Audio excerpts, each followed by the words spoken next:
Hi, Sid. Really nice to see you. How are you? Hi, Loredana. I'm well, thank you, and nice to see you too. Sid, can you please introduce yourself? Sure. So my name is Sid Dadlani, and I look after our business across Europe, Middle East, and Africa. What is your business? Can you tell us a bit about Kinara? Sure. Sure. Our company is Kinara International. We are based out of China, and we help people to work with China to source and manufacture products and ship to the rest of the world. Very interesting business model in particular. So what about the B2B Academy and specifically your challenges for business with business growth and business development? What was that trigger that made you join the B2B Academy? Sure. For us, I think we were having some excellent success in our business through referrals, and we'd grown to the stage that we were at purely by referral business. And we got to the point where we realized we needed to sell more, and we followed a traditional marketing approach with a wide funnel to bring in leads, nurture those leads, and convert them into qualified opportunities. But we weren't seeing the kind of success that we were expecting. And what we realized was we needed a different approach. We needed to be more targeted in what we were looking for.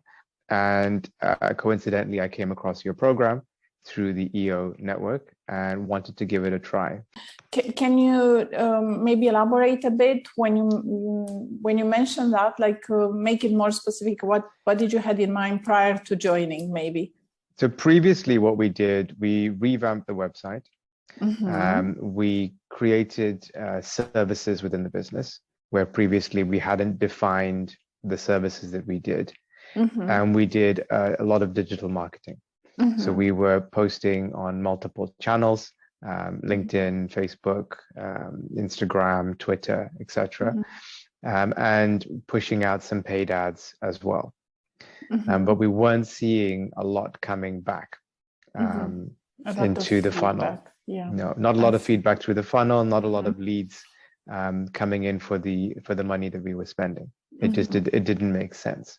I see. And when I heard about your approach and the program, it made more sense because it was turning the funnel on its head and really identifying who we wanted as clients and going after them. I think that was a very interesting approach for us. I see. So who is your target audience? Who is that customer that you can really help? So generically speaking, our customer is someone who wants to work with China and has not worked with China before and find the barriers to entry difficult. Or someone who's worked with China in the past and had a bad experience. They found it difficult because it's not easy to work directly with China. And so those are the customers that we look for. What we then have is specific industries where we're very strong. Okay. And so we're very strong in the gig economy space where we support food delivery companies, courier companies, grocery delivery companies with the equipment that they need to deliver. And that's one of our specialist areas. Another area is in the construction industry, where we do a lot for hotels, restaurants, and residential construction and supply the building materials to them. And the third vertical that we have, again, that's very strong is in electric vehicle space, where we're providing chargers and accessories for electric vehicles. So we're strong in these areas. And so it then made sense to say, well, who is in that space? Who are the customers we should be going after? And then targeting them specifically. And I'm taking you step by step through some of the initial content of this coaching program.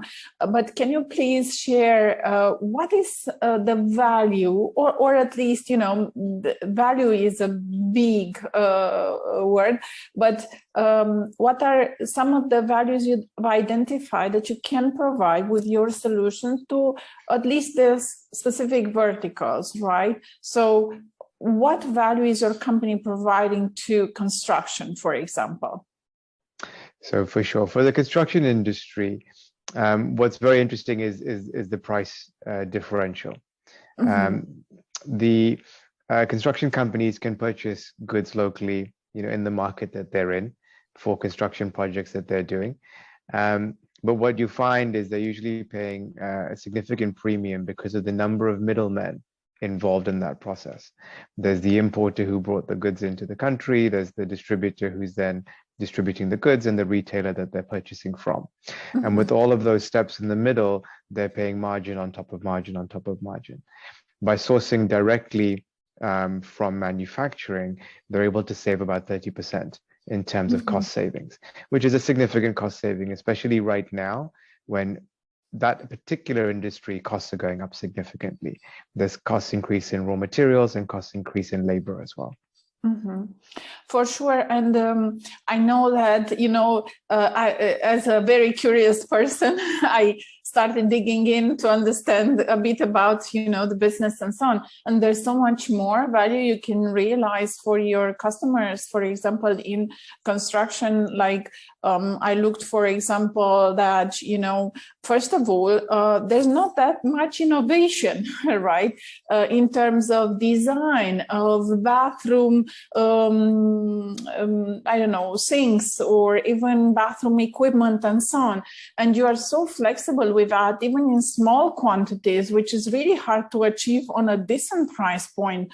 Also, for example, going on the supply chain, I was surprised to see how for some of these smaller retailers, the actual space, the depositing space and so on is really valuable. So because you can supply in smaller, let's say, quantities, they can save a lot of space and they can rotate merchandise faster and so on. Like if you start digging in deeper, you can see that there's quite a lot more value you can realize with your solutions.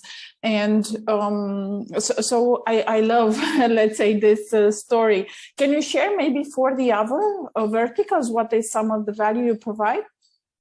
Yeah, absolutely. If we look at the gig economy space with the food delivery equipment, you had big players in this space who were providing equipment to couriers and courier partners to deliver the food. And they were purchasing from suppliers and holding onto stock and distributing it out. But really, if you look at someone like Uber Eats, they are not really a manufacturing company, they're actually a technology company. They don't want to be in the space of manufacturing delivery bags for drivers and then warehousing and distributing them. So when we worked with them, we outsourced the entire model to us, where we were able to manufacture for them, hold the stock in our own warehouses, and then distribute to couriers as they sign up to become drivers for Uber Eats. And so the entire outsource then took the pain away from Uber Eats, and they could focus on their core business, which is technology. Yeah, I think that's a basic, one of the basics. But on top of that, as a Uber Eats customer, I can't help but notice that the brand, I actually identified the brand with that bag. And again, I understood that there's so much safety protocols that goes into building that. And also you have to, make sure that all other conditions in terms of preserving the food and things like that are met. And you can do that from concept, like even, once you have a request, you can take basically everything from even designing the concept all the way to execution and delivery directly. So that's really amazing. Thanks. Yeah, that's absolutely right, Loredana. I mean, in the beginning, when the very first pizzas were being delivered in backpacks, they were actually being squashed and folded in half and put into the backpacks. Or they were put vertically into a backpack, so the pizza would slide to the bottom of the box. And we took those challenges and created solutions for them by designing backpacks with expandable sections or pockets specifically for pizzas to keep them the right way up when they're being cycled or carried on the back. So absolutely, from design conceptualization through to manufacturing and then final delivery as well. Yeah, that's amazing. And even small producers can do that. Like, you don't need to have, enormous players that do that. But even, as you said, the small pizza delivery that needs their own packing or needs their own specific conditions to be met, I'm sure that they could benefit off of that. So thanks for sharing. Would you like to add anything else in terms of the way you realize value for some of your audiences? Yeah, I mean, actually, it's a lot to do with branding, as you alluded to. We work very well with marketing teams to ensure that their brand is correctly represented on the products. We spend a lot of time on logos, designs, color matching, material finish, to make everything appear the way you want it to when it's out in in the wider space, and so your customers get that brand perception, and we have that across all the products that we do for our clients. I must say that the first time I heard about Uber Eats was seeing the backpack on someone's on a delivery person. So and I immediately Googled, what is Google? What is Uber Eats? So it's really a way to even build awareness. Very important things. Yeah. Okay, what are some of the things that you enjoyed with the B2B Academy as an experience, let's say? I really enjoyed the content of the course. I felt it was very current. It was well researched. It was up to date. And that was interesting to consume. So I enjoyed the content. And also, I enjoyed working virtually. I thought it was well presented in a virtual environment. It didn't have to be face-to-face. We were quite able to interact in the virtual space. I like that you come from the same network that I'm in terms of the EO network, which means I know you as a person, so there's a trust.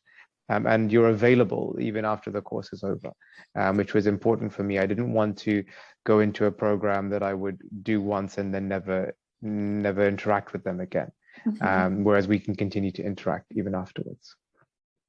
Yeah, I'm happy you shared that. Thanks. And in terms of some clear, as much as I love connecting with people and having these wonderful experiences, which, we're all in the business of building trust, I believe, in B2B. I'd like to ask you, what are some clear, tangible outcomes that you had based on attending this coaching program? Yeah, I think for us, what I did was to bring on each of my vertical leads onto the course, therefore able to get the training passed directly to them, which means that now I have, 3 people in the organization, as well as myself and the other co-founder, all talking the same language, all using the same approach, and understanding what the other is doing. And for me, that was very important to bring into the team. Nice. Okay, any because we talk about ABM, have you seen any outcome in terms of lead generation or the way you manage campaigns or channels or anything like that? I think it's early stages, I would say, but we're doing it the right way. We're in the process. We're setting up the campaigns. We're reaching out to the right companies. No big wins yet, but some good conversations, which hopefully will turn into wins. Okay, thank you. I will follow up on this to make sure that they do turn into leads. Great. I'm happy you shared that. Thanks so much for all your experience share. I really appreciate it. Any final thoughts? Anything else you'd like to add? No, I enjoyed the process. I'm looking at, training more of the team in the process and expanding it outwards. So I look forward to the successes that will come. Thank you, Sid. Thanks.